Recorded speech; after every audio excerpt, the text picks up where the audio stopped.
I used to be not that good at 1v1s, especially on offense. I would try to hit a flip reset for no reason, just miss it and concede an open net goal. So you can guess, my ones rank was way worse than my other two game modes, and I couldn't just figure out why. This was until I started watching pro 1v1 gameplay. And I figured out that the main difference between them and me was that they didn't seem to put themselves in positions that they couldn't recover from. Instead, they just abused three mechanics that looked simple, things I could pull off, so I started training them. Long story short, I ranked up from 1000 MMR to 1400 MMR and faced pros every ranked session, all this within a couple months.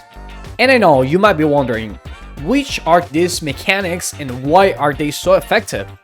Well, these three moves were effective because they countered the three main ways my opponent had to defend me in once. He can simply rush the ball, stay close shadow defending, or just give me space. We will begin with the easiest mechanic out of the three. It happens frequently that I am big chilling with the ball over my car when I suddenly get jump scared by my opponent challenging the ball, giving me no time to flick the ball over him. This used to be a headache tactic to play against until I discovered the low 50-50. It's pretty simple, you just need to be aware of when your opponent is about to commit, to draw the ball down when he decides to rush so you can win the challenge. Trust me, it works more than you would think. In case the rival is a bit smarter and decides to stay close to me but not commit, I use the flick rated number 1 in this tier list made by me. The flick I'm talking about is the 45-degree flick. I use it to punish my opponent once he gets too close. To pull this flick off, make sure to have the ball on the nose of your car. Then jump to rotate your car 45 degrees and finally do a side flip in the opposite direction that you rotated your car to. Make sure to practice this in free play before you try it in an actual match.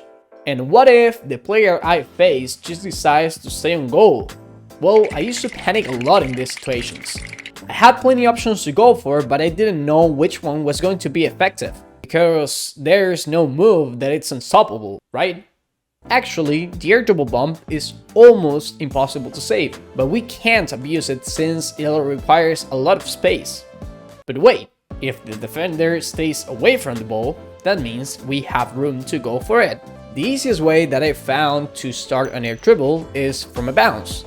As soon as the ball starts to go up, I make a touch right underneath, so I start covering it up. Since I already have some momentum towards the goal, I focus on just keeping the height so I can have room for the bump.